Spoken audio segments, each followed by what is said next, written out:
여러분은 어떤 때를 기대하며 고대하며 살아가고 계십니까? 누군가는 들어가고 싶은 직장에 합격했다는 소식을 전해 듣는 그때를 고대하며 살아갈 수 있을 것입니다. 어쩌면 내가 사랑하는 멋진 형제에게 프로포즈를 받고 결혼식장에 들어가는 때를 기대하며 살아가시는 분도 계실 것입니다. 사람들은 저마다 소망을 가지고 무언가가 이루어지는 그때를 고대하며 살아갑니다.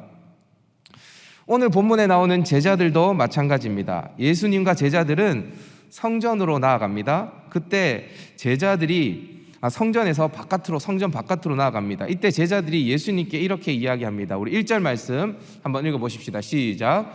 예수께서 성전에서 나가실 때에 제자 중 하나가 이르되 선생님이여 보소서, 이 돌들이 어떠하며 이 건물들이 어떠하나이까. 여러분, 이렇게 읽어서는 잘 이해가 안 되죠. 표준 세번역으로 우리 1절 말씀을 다시 한번 읽어보십시다. 시작.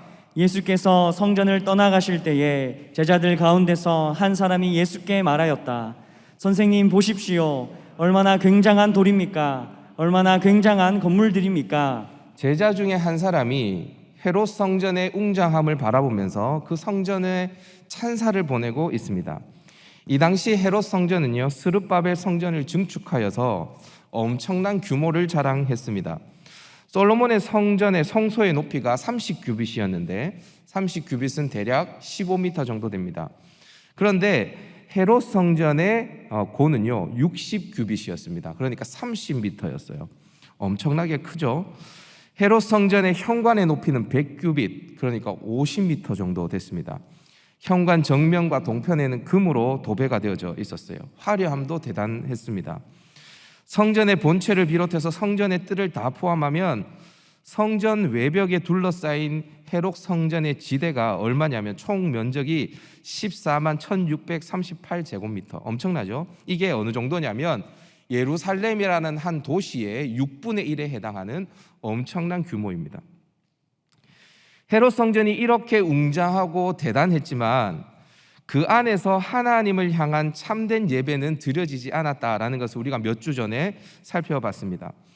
헤롯은 이 성전을 지을 때에도 하나님을 위해서 짓지 않았습니다. 자신의 명성을 드러내는 수단으로, 또 유대인의 환심을 얻기 위한 수단으로 이 성전을 지었죠. 그리고 이 성전에서 대제사장은 헤롯과 로마의 뒷배 아래서 만민이 기도하는 집을 강도의 소굴로 만들어 버렸습니다. 그러니까 지을 때에도 그 목적이 하나님의 영광을 위함이 아니었고, 그리고 짓고 난 다음에 이 성전에서 행해지는 일들도 보면 하나님의 영광과는 거리가 멀었어요. 예수님의 눈에는 이 성전이 대단해 보이지 않았습니다. 그렇지만 제자들의 눈에는 참 대단해 보였던 거예요. 여러분, 이미 헤롯 성전이 있기 이전에 스룹바벨 성전, 그 전에 가면 솔로몬의 성전이 있었습니다. 그리고 그 이전으로 가면 모세가 지은 성막도 있었습니다. 하나님은 모세가 지은 성막에도 임재하셨고 솔로몬이 지은 성전에도 임재하셨습니다. 스룹바벨이 지은 성전에도 하나님은 임재하셨습니다. 그런데 하나님께서는 이미 2번이나 걸쳐서 이 성전을 하나님의 손으로 무너뜨렸습니다. 솔로몬의 성전이 무너졌습니다. 바벨론에 의해서 다 무너지게 되어졌습니다. 하나님을 떠난 유대인들을 하나님은 그냥 두고 보시지 않았습니다. 하나님의 손으로 성전을 무너뜨려 버렸습니다. 안티오코스 에피파네스라는 셀류쿠스 왕조의 한 왕을 통해서 스룹바벨이 지은 그 성전도 하나님께서 더럽혀 버렸습니다. 하나님이 하신 것입니다. 하나님은 성전을 귀하게 여기십니다. 그렇지만 반드시 알아야 될 것, 하나님이 성전에 매이시는 분은 아니십니다. 하나님은 하나님을 떠났으면서도 거짓 제사, 거짓 예배를 드리는 성전에는 임재하지 아니하십니다. 하나님의 손으로 하나님의 집인 성전을 허물어 버리시죠. 그런데 제자들의 눈에는 그게 보이지 않은 것입니다. 웅장한 성전, 그 가운데 하나님이 있다고 철떡까지 그들은 믿고 살았습니다. 그 웅장한 성전을 바라보면서 제자 중에 한 사람이 예수님을 향해, 예수님 보십시오, 저 돌들을 보십시오, 저 돌들에 발려있는 황금들을 보십시오, 대단하지 않습니까? 이때 예수님께서 뭐라고 말씀하시냐? 우리 2절 말씀입니다. 2절 다 같이 읽어볼까요? 시작. 예수께서 이르시되 내가 이 큰 건물들을 보느냐 돌 하나도 돌 위에 남지 않고 다 무너뜨려지리라 하시니라. 예수님은 성전을 보면서 감탄하는 제자들에게 이 큰 건물이 돌 하나도 돌 위에 남지 않고 다 무너질 것이다 라고 예언하십니다. 그러자 베드로와 야고보와 요한, 안드레 4명의 수석 제자들이 예수님께 나옵니다. 감난산에서 예수님께 나와서 어떻게 묻냐면요, 성경이 분명히 기록합니다. 조용히 묻습니다. 그냥 묻는 게 아니라 조용히 물어요. 조용히 묻는 이유가 있을까요? 뭐라고 묻냐? 4절입니다. 우리 4절 한번 읽어보도록 하십시다. 시작. 우리에게 이르소서 어느 때에 이런 일이 있겠사오며 이 모든 일이 이루어지려 할 때 무슨 징조가 있사오리까? 여러분, 예수님은 성전이 무너진다고 했습니다. 그리고 제자들은 어느 때에 이런 일이 있으며 그때에 무슨 징조가 있을 것인지 예수님께 어떻게 물었다고요? 조용히 물었다고요. 근데 여러분 이거 보십시오. 우리가 글로 읽지만 또 이 제자들이 조용히 물었다고 말하지만 이 질문 속에 담겨있는 제자들의 흥분된 감정과 그 고조되어 있는 그들의 마음이 느껴지지 않습니까? 그들은 뭔가 이렇게 굉장히 궁금한 마음으로 예수님 그때가 언제입니까? 그리고 그때 무슨 일이 일어나겠습니까? 우리들에게만 조용히 얘기해 주십시오. 여러분 이 오늘 베드로와 야고보, 요한과 안드레는 형제거든요. 이들이 조용히 예수님께 와서 묻고 있는 겁니다. 여러분 이들은요 왜 이렇게 그때와 그때 일어날 징조에 대해서 관심을 가졌을까요?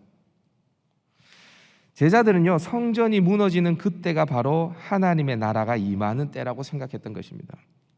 그런데 이들이 생각했던 하나님의 나라는 여전히 로마를 무너뜨리고 세워질 현실 국가를 머릿속에 그리면서 그렇지, 예수님께서 예루살렘에 입성하셔서 헤롯 왕궁을 쳐들어가신 것도 아니고 빌라도의 집무실을 쳐들어간 것도 아니고 예수님께서 성전을 먼저 방문하셔서 성전에 있는 장사하는 사람들의 상을 엎으시고 그 비둘기 파는 사람들, 돈 바꾼 자들 다 내쫓으셨던 그분은 성전을 무너뜨리심으로 자기의 나라를 세우시는 거구나라고 이들은 생각했던 것입니다.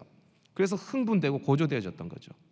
그러면서 그 하나님의 나라가 세워졌을 때 나는 무슨 자리를 차지할 것인가, 이들은 여전히 그 생각을 하고 있었던 것입니다. 예수님이 이걸 다 하셨어요, 제자들의 마음을.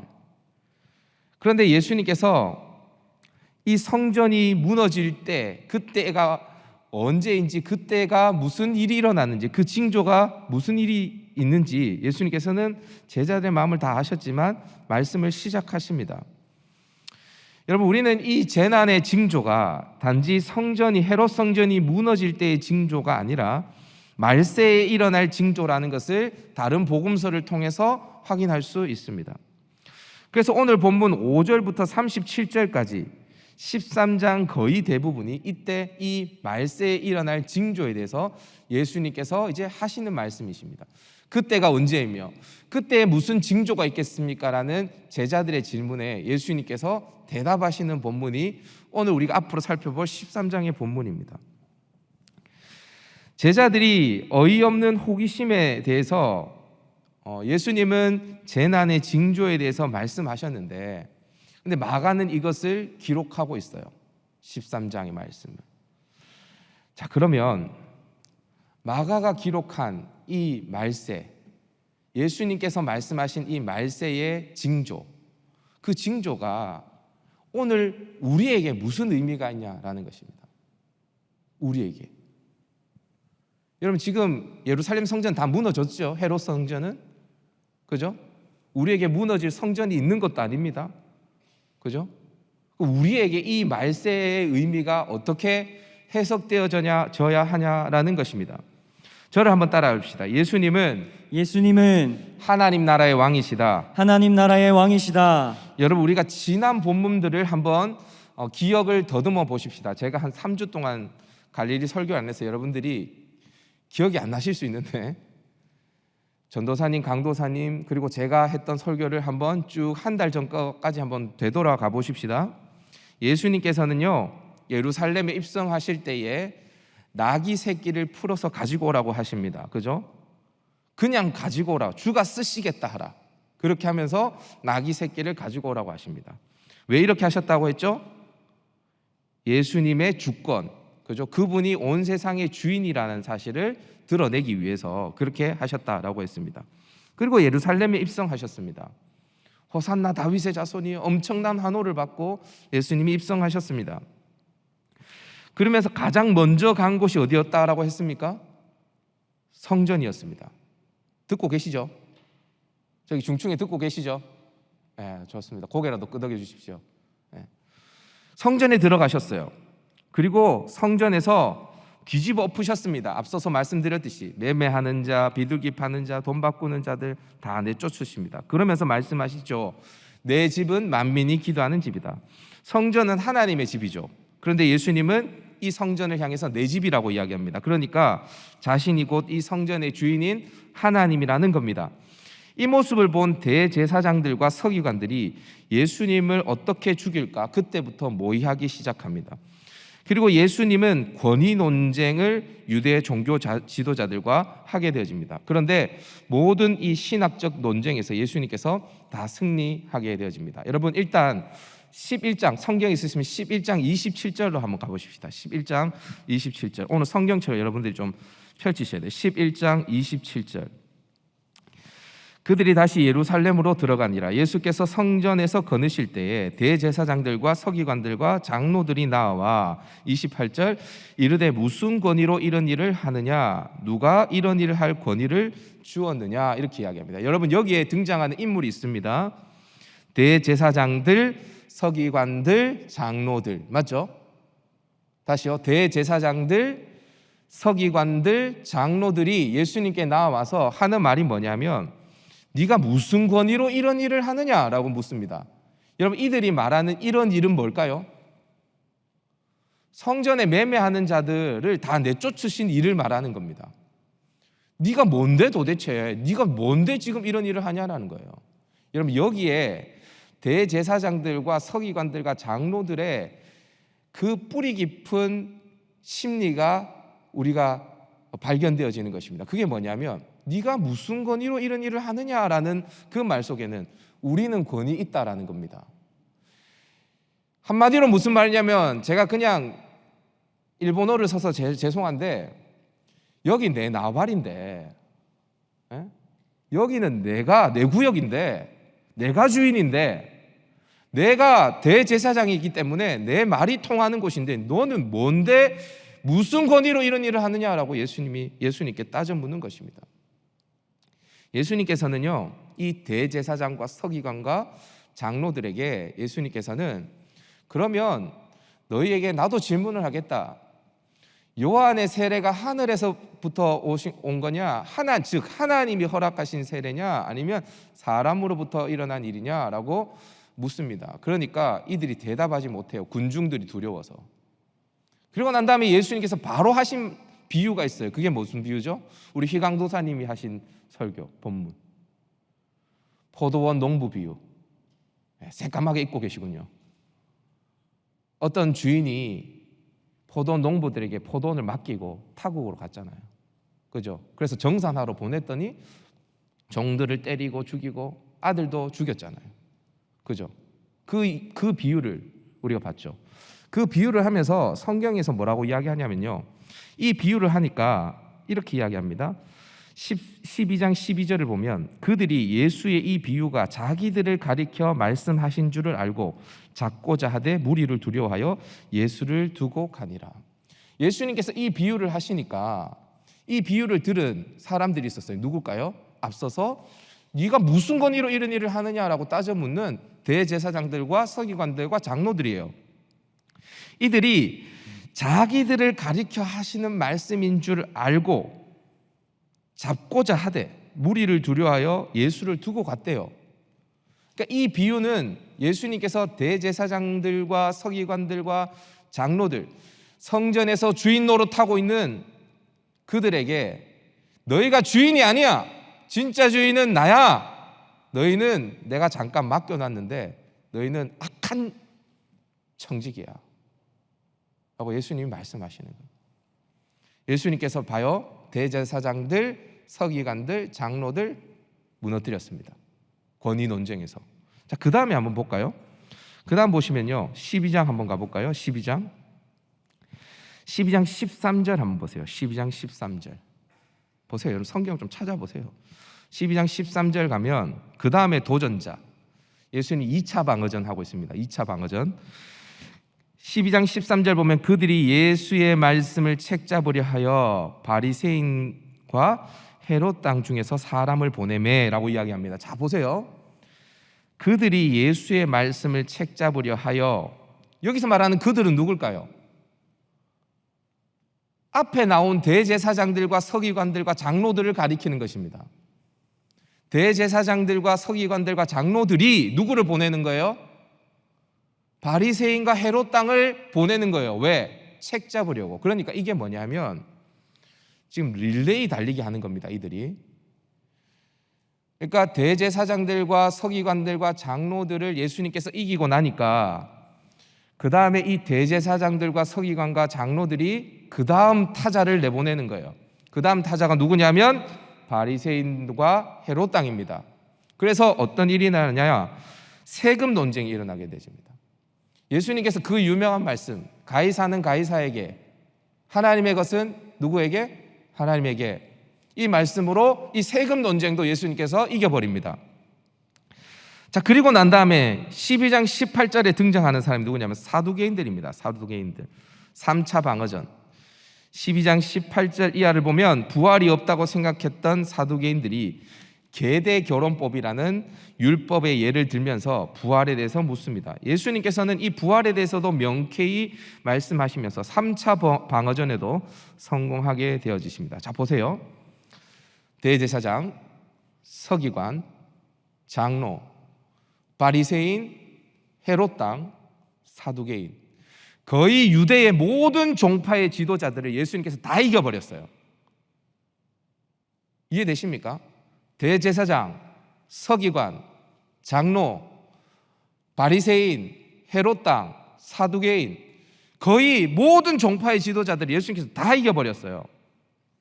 사실 이 모든 논쟁에서 모든 종파의 지도자들을 다 무너뜨리면서 예수님은 자신이 누구신지를 드러내셨습니다. 그런데 예수님은 다시 말씀하고 싶으셨던 것입니다. 뭘? 자기가 누구인지 다시 말하고 싶으셨던 거예요. 그래서 성전이 무너질 것을 예언하십니다. 여러분 한번 생각해 보십시오. 감히 누가 성전이 무너질 것이라고 말할 수 있습니까? 성전은 누가 자정하시는 곳입니까? 하나님이죠. 그런데 하나님의 집이 무너진다. 이것은 사실 하나님이 아니고는 말할 수 없는 것입니다. 그런데 예수님이 성전이 무너질 것이라고 예언하시죠. 여러분 마가복음이 기록된 연대, 이 굉장히 중요한데 여러분 기억하십시오. 마가복음이 기록된 연대가 언제냐면 AD 65년에서 70년 사이에 기록되어졌습니다. 언제 기록되어졌다고요? 지금 한 3명 자고 있어서 굉장히 기분이 나쁩니다. 빨리 일어나세요. AD 65년에서 70년 그 사이에 기록되어졌다고요. 마가복음이. 그런데 여러분 실제로 이 예수님의 예언대로 돌 위에 돌 하나도 남지 아니하고 예루살렘 성전이 무너지거든요. 이 무너진 때가 언제냐면요 AD 70년입니다. 자, 그러니까 한번 상상을 해보십시오. 만약에 이 마가복음이 67년에 기록되어졌다면 마가복음이 기록되어지고 난 다음에 몇 년 후에 실제로 성전이 무너진 겁니까? 3년 후에. 자, 그러면 아주 또 어려운 걸 맞추시네요. 67년에서 70년, 3년입니다. 자, 만약에 마가복음이 69년에 써졌다면 마가복음이 기록된 후에 몇 년 후에 성전이 무너진 겁니까?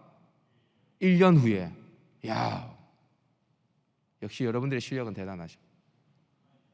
자, 그러니까 이 마가복음이 기록되고 난 이후 얼마 되지 않아서 정말 예루살렘 성전이 로마의 장군 티투스에 의해서 다 무너지거든요. 돌 위에 돌 하나도 남지 아니하고. 제가 다 설명할 수는 없습니다. 여러분 지금 마가복음의 독자들이 이 성경을 읽은 지 얼마 되지 않아서 실제로 예수님의 예언이 성취되어지죠. 예수님은 이미 모든 사건과 이야기를 통해서 수도 없이 자신이 하나님이시며 하나님의 나라 통치자, 하나님 나라의 통치자, 그 나라의 왕이심을 천명했습니다. 그런데 예수님은 어떤 유형국가도 만들지 못하고 마치 실패한 왕인 것처럼 십자가에 죽으셨습니다. 여러분, 왕이 죽었어요. 왕이 자기가 왕이라고 이야기를 하는데 그 왕이 죽었습니다. 십자가에 비참하게. 패전국의 왕처럼 말이에요. 죽었어요. 제자들이 기대했던 로마를 무너뜨리고 다윗의 영광을 회복할 그 강력한 국가는 그들의 눈에 보이지 않습니다. 존재하지 않습니다. 그러나 그 나라의 왕, 그 왕이 했던 말씀이 그대로 이루어지고 있습니다. 돌 위에 돌 하나도 남지 않고 다 무너지게 되어집니다. 마가는 예루살렘 성전이 무너지기 바로 직전에 이것을 기록함으로써 다시 예수가 누구인지를 마가복음을 읽는 독자들에게 말해주고 있는 것입니다. 여러분, 다시 여러분들에게 묻고 싶습니다. 여러분들이 믿고 있는 예수님, 여러분 기도 끝에마다, 기도가 끝날 때마다 예수님의 이름으로 기도드립니다, 예수님이라고 이야기하는데, 여러분들이 믿고 있는 예수님은 누구십니까? 그 예수님은 누구십니까? 여러분, 이 질문을 하찮게 여기시면 안 됩니다. 우리의 신앙의 아주 대부분의 문제가 이 질문에 답함으로 다 해결되어집니다. 여러분, 단지 여러분들이 아는 교리대로 답해서는 안 됩니다. 예수님은 하나님의 아들, 그분은 우리의 구원자, 그분은 참 사람이면서 참 하나님. 여러분, 교리적으로 대답하면 안 됩니다. 여러분들의 온 인격과 삶을 다해서 대답하셔야 됩니다. 예수, 그는 누구인가? 그는 하나님이십니다. 그 하나님은 나의 하나님이십니다. 여러분, 제가 늘 이야기하는데요, 다시요, 예수, 그는 누구이십니까? 그는 하나님이십니다. 아까 제가 설교를 시작하기 전에 하나님은 죽은 하나님이 아니라 살아있는 하나님입니다. 하나님은 말씀으로 천지 만물을 창조하신 분이십니다. 여러분들에게 말씀드렸습니다. 다시 말씀드립니다. 예수님은 하나님이십니다. 아멘. 그 하나님은 나의 하나님이십니다. 아멘. 여러분들이 고민하고 있는 것들이 이 모든 답 속에 해결되지 않습니까? 해결되지 않는다면 여러분들은 예수를 하나님으로 안 믿고 있는 것입니다. 교리로 알고 있는 것입니다. 너무 많이 들어서 아는 것일 뿐이지 여러분들 믿는 사람이 아닙니다. 예수, 그는 하나님이시다. 그 하나님은 나의 하나님이시다. 여러분, 이게 로마 교회 성도들에게 어떻게 다가왔을까요? 둘째로, 마가가 기록한 이 말세의 재난의 징조, 이 의미가 무엇을 우리에게 가져다 주는 의미가 있을까? 저를 한번 따라해 봅시다. 말세는 성도들에게 위로 그 자체이다. 성도들에게 위로 그 자체이다. 제자들의 질문에 예수님은 그때 일어날 징조에 대해서 말씀하셨습니다. 5절에서 7절까지를 보면 미혹하는 자들이 일어나고 난리와 난리 소문이 있다라고 말합니다. 8절에는 민족이 민족을, 나라가 나라를 대적하며 곳곳에 지진과 기근이 있을 것이다 라고 말합니다. 9절에서 13절 사이에는 믿는 자들이 박해를 당할 것을 말하면서 10절에는 복음이 천하 만국에 전파될 것을 말씀하십니다. 그러면서 13절에 뭐라고 이야기하냐? 오늘 본문 제일 마지막인데요, 13절 한번 읽어보십시다. 시작. 또 너희가 내 이름으로 말미암아 모든 사람에게 미움을 받을 것이나 끝까지 견디는 자는 구원을 받으리라. 말세에 일어나는 모습 중에 하나가 뭐냐면 예수님 때문에, 예수님을 믿는 신자들이 미움을 받는 것입니다. 예수님의 이름 때문에 그들이 박해를 받는 것입니다. 그런데 성경은 기록합니다. 그렇게 믿음을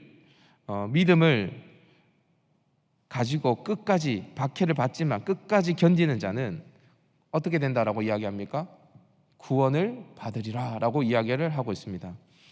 여러분, 제가 계속 말씀드리고 있는데 여러분, 성경을 읽을 때에는 이 말씀이 하나님이 나에게 주시는 말씀으로 바로 읽으면 안 된다고 제가 몇 번이나 말씀드렸습니다. 그죠? 이 말씀은 하나님이 나에게 주는 말씀이지만 1차적으로 마가가 로마교회 성도들에게 쓴 편지입니다. 마가복음은요. 그걸 먼저 여러분들이 염두에 두고 하나님의 말씀이 나에게 어떤 의미인지를 여러분들이 생각하셔야 말씀의 깊이가 그대로 나에게 다가온다고 했습니다. 마가복음의 1차 독자는 우리가 아니에요. 로마교회 성도들입니다. 앞서서도 말씀드렸지만 마가는 AD 65년에서 70년 사이에 이 마가복음을 기록했습니다. 그리고 이 마가복음의 독자였던 로마교회 성도들은 엄청난 박해 속에 있었습니다. 미움 정도가 아니라 구절의 말씀처럼 매질을 당하고 권력자들과 임금들 앞에 서서 신문을 당하면서 죽음을 맞이했던 상황이 이 로마교회 성도들의 상황이었습니다. 이 상황 속에서 예수의 종말 예언을 들은 로마교회 성도들의 마음은 어떠했을까요? 한번 생각을 해보십시오. 저는 엄청난 위로였다라고 생각합니다. 이 말세에 대한 예언 자체가요. 왜요?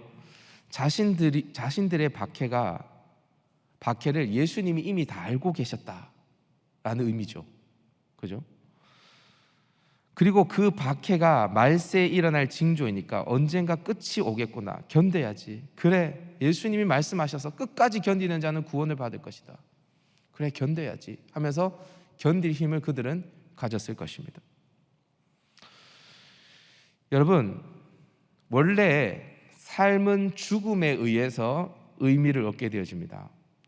죽음 앞에서 삶은 진정한 의미를 찾게 되어지죠. 그래서 성경은 잔치집보다 초상집에 가는 것이 더 복이 있다라고 말합니다. 죽음, 종말 앞에서 인생은 삶의 의미와 소중함을 더 깨닫게 되어집니다. 여러분, 지금 이 순간이 얼마나 소중한지는 몰라요. 근데 제가 조금 전에도 누군가랑 통화하고 왔는데요, 지금 응급실에서, 중환자실에서 있는 그 성도 한 사람은요, 이 시간이 굉장히 소중한 시간입니다.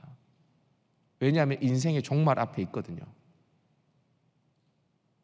여러분, 삶은 종말 앞에서, 죽음 앞에서 그 의미를 찾게 되어지는 것입니다.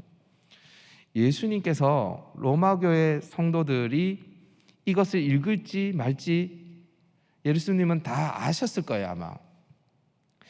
로마교회 성도들, 박해와 죽음, 종말 앞에 서 있는 그들을 한번 떠올려 보십시오.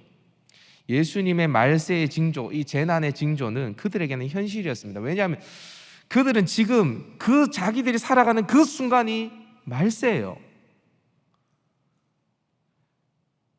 몇 년 되지 않아서 정말 예수님의 말씀대로 예루살렘 성전은 돌 위에 돌 하나도 남지 아니하고 다 무너졌습니다. 그들에게 말세는 현실이었어요. 지금 그 자체가 그들에게는 말세였어요. 그들에게는 성경 속에 나와 있는 이야기 아니었어요. 실제의 이야기였습니다. 그들은 실제로 종말을 기다렸을 거예요. 그 종말을 바라보면서 박해를 견뎠을 겁니다. 그런데 여러분, 우리는 너무나 잘 압니다. 그때도 종말이라고 이야기를 했고, 그때도 말세라고 이야기했고, 2000년이 지난 지금도 우리는 뭐라고 이야기합니까? 말세라고 이야기하죠. 그럼 언제까지가 말세입니까? 자, 보세요. 2000년 전에도 말세였어요. 로마교회 성도들은 마라나타 주 예수여 오시옵소서, 예수님의 다시 오심을 바라보면서 그들은 고난을 견뎌냈어요. 근데 손양호 목사님도 그렇게 예수님의 다시 오심을 고대하면서 예수님을 기다렸거든요. 여러분, 지금도 말세잖아요. 어쩌면요 2000년 후도 말세일 수 있습니다. 우리가 이 땅에 존재하지 않는 그때도 말세일 수 있습니다. 그래서 혹자들은 베드로 후서에 나오죠. 혹자들은 이렇게 이야기합니다. 아, 예수님께서 말세라고 이야기했는데 봐, 예수님 안 오시잖아. 그때 베드로가 뭐라고 이야기합니까? 죽게는 1000년이 하루 같고 1000년이 하루 같대요. 그런 이야기를 하죠. 근데 여러분 한번 생각해 보십시오. 언제가 말세입니까? 이렇게 시간이 흘러도 계속해서 세상은 망하지 않고 약속하신 인자는 다시 오지 않습니다. 그리고 우리의 삶은 너무나 안락합니다.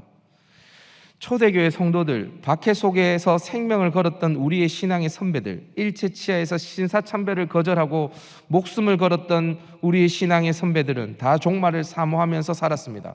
종말, 부활은 고난받는 성도들에게는 성경에 나오는 이야기가 아니었습니다. 교리가 아니었습니다. 이들에게 종말은 다시 말하지만 실제였습니다. 그리고 그것이 그들에게는 엄청난 위로였습니다. 소망이었어요. 성경의 맨 마지막 장인 요한계시록 22장을 보면 20절에 아멘 주 예수여 오시옵소서 마라나타를 외치죠. 그러면서 성경이 마무리되어집니다. 마라나타는 그들에게 가장 큰 소망이고 위로였습니다. 박해받는 성도들에게요. 마가는 이 말세의 징조를 로마교회 성도들에게 던져주므로 그 무엇으로가 아니라 다시 오실 예수님을 사모함으로 모든 박해를 이길 힘을 그들에게 공급해주고 있는 것입니다. 여러분들에게 한번 묻고 싶습니다. 이 말세의 징조가 여러분들에게는 위로가 됩니까? 위로가 전혀 안 되죠. 저도 위로가 안 되더라고요. 이 말세의 징조가 위로가 되지 않는다면 왜 위로가 되지 않을까요? 그러면 이렇게 한번 질문해 보십시오. 제가 오늘 김준혁 전도사님한테도 물어봤습니다. 그죠? 제가 뭐라고 물어봤습니까? 김준혁 전도사님.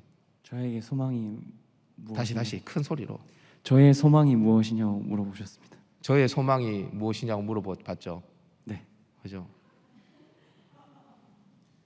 준혁이의 소망은 뭐니? 제가 물어봤죠. 네. 뭡니까?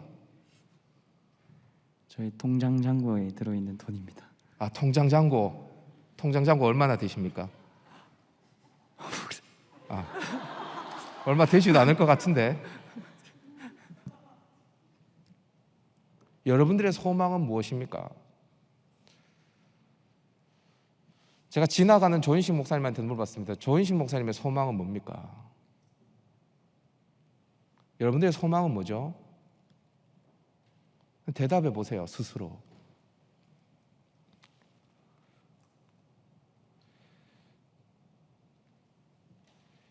여러분, 성경에 보면 이런 말씀이 있습니다. 소망에 관한 이유를 묻는 자들에게 대답할 것을 항상 준비해라 라고 말씀하십니다.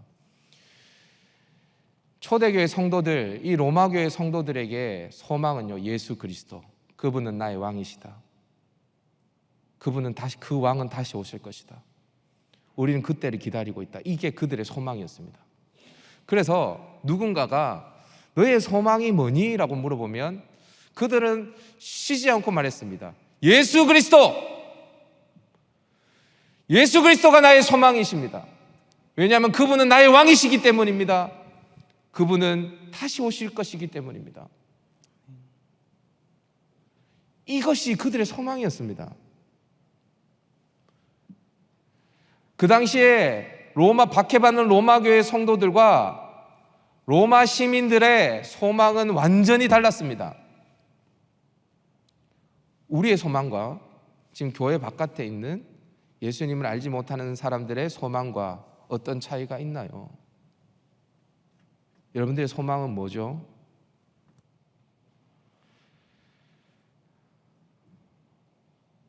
사랑하는 여러분, 우리가 믿는 예수 그리스도,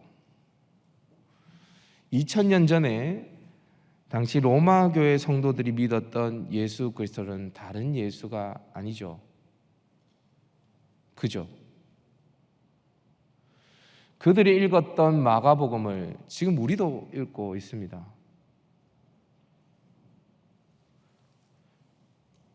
우리의 소망이 무엇입니까? 예수 그리스도. 우리의 소망이 무엇입니까? 그분의 다시 오심. 역설처럼 들리겠지만 정말 말세가 우리에게 소망입니다.